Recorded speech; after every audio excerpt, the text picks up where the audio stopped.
Hello, my name is Heather Brand and I'm a clinician here at Planned Parenthood of Greater Texas. And today we're going to be covering how to do a subcutaneous or SubQ injection for gender-affirming hormone therapy.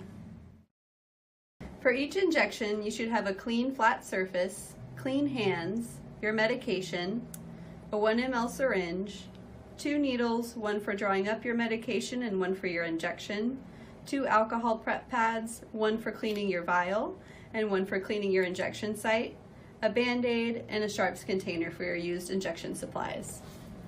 To discard of your injection supplies, you can purchase a sharps bin at the pharmacy. You can also use a laundry detergent bottle or a milk carton, something that's a hard plastic.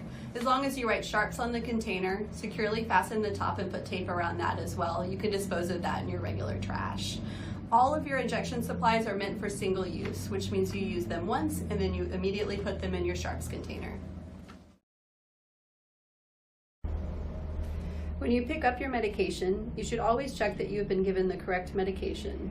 Depo-testosterone, depo-estradiol, testosterone valerate, estradiol valerate, for example, and the correct strength. The medication name should be clearly displayed on the vial. You will most likely see the brand name slightly larger with the generic medication name underneath. Common testosterone strengths include 200 milligrams per milliliter or 100 milligrams per milliliter, and common estradiol strengths include 20 milligrams per milliliter or 5 milligrams per milliliter. The strength of the medication will be on the label underneath the medication name. If you were given the incorrect strength, this will require you to draw up a different amount of medication, so notify your healthcare provider if this happens. You also need to check the expiration date of your medication. The expiration date should be in a smaller text on the label next to the lot number. Do not use your medication past the expiration date. Before you draw up your medication, hold your vial up to the light to check for floaters or other contaminants in the vial. If your medication looks contaminated, do not use it and contact the pharmacy. Keep the medication in case the pharmacy asks you to return it. The hormone is suspended in oil, which can be a bit more uncomfortable to inject, so before performing your injection, roll the vial in your hands to warm up the medication. First, pop the top off of your vial. Once that goes off, it does not go back on. The rubber stopper in the center of your vial keeps your medication from spilling out. Before each use, you always want to clean the top of your vial off with an alcohol prep pad. So with a single wipe, clean off the rubber stopper and allow it to air dry. Do not wipe off the vial with anything else. First, you're going to prepare your syringe for drawing up your medication. When you twist on your needles, try not to touch the tips of the supplies to keep everything clean. A 22 gauge needle is a good size for drawing up your medication.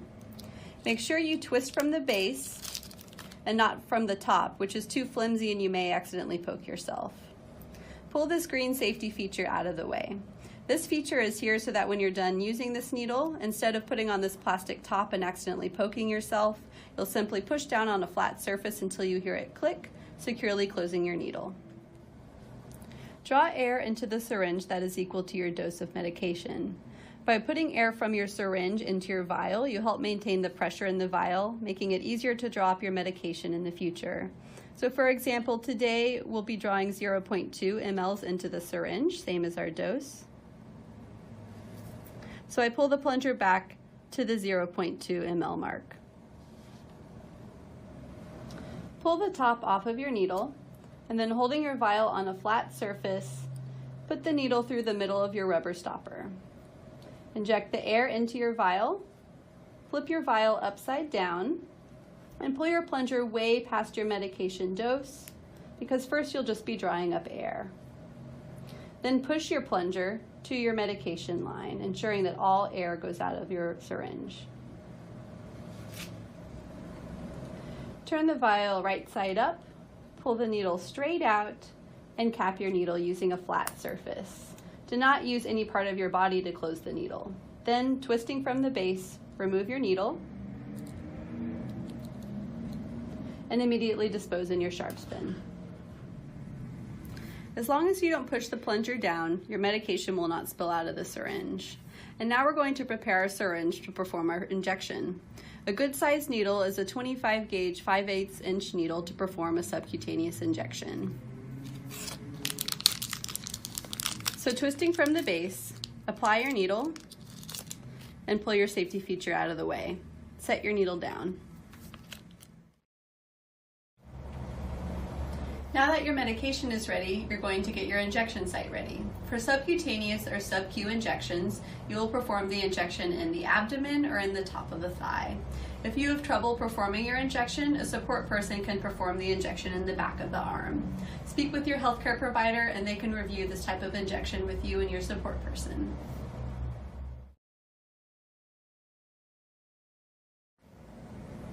For performing subcutaneous injections of the abdomen, be sure to inject at least an inch away from the belly button and do not inject above the belly button. Make sure you rotate sides each week.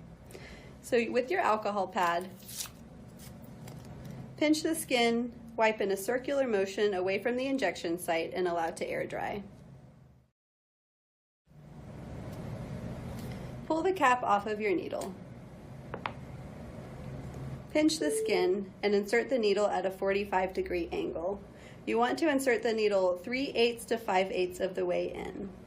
Insert the needle in a smooth motion, push the plunger all the way down, and pull the needle straight out.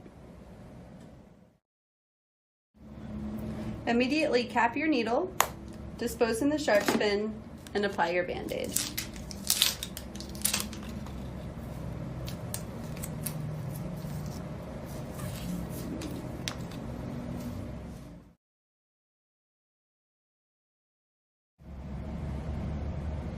Now that your medication is ready, you're going to get your injection site ready. For performing subcutaneous injections, we perform this injection on the top of the thigh. So take the edge of one hand and place that at the top of your kneecap. Then your second hand on top of that one, and then that first hand on top of that one. Where that third hand is on the top of the thigh is where you will perform your injection. Open your alcohol prep pad. Pinch the skin, and in a circular motion wiping away from your injection site, clean the skin and allow to air dry.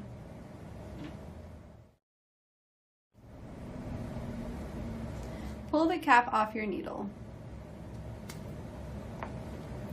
Pinch the skin. Insert the needle at a 45-degree angle. You want to insert the needle 3/8 to 5/8 of the way in. In a smooth motion, insert your needle into the skin, push the plunger all the way down, and pull the needle straight out. Immediately cap your needle on a flat surface, dispose in the sharp spin, and apply your Band-Aid.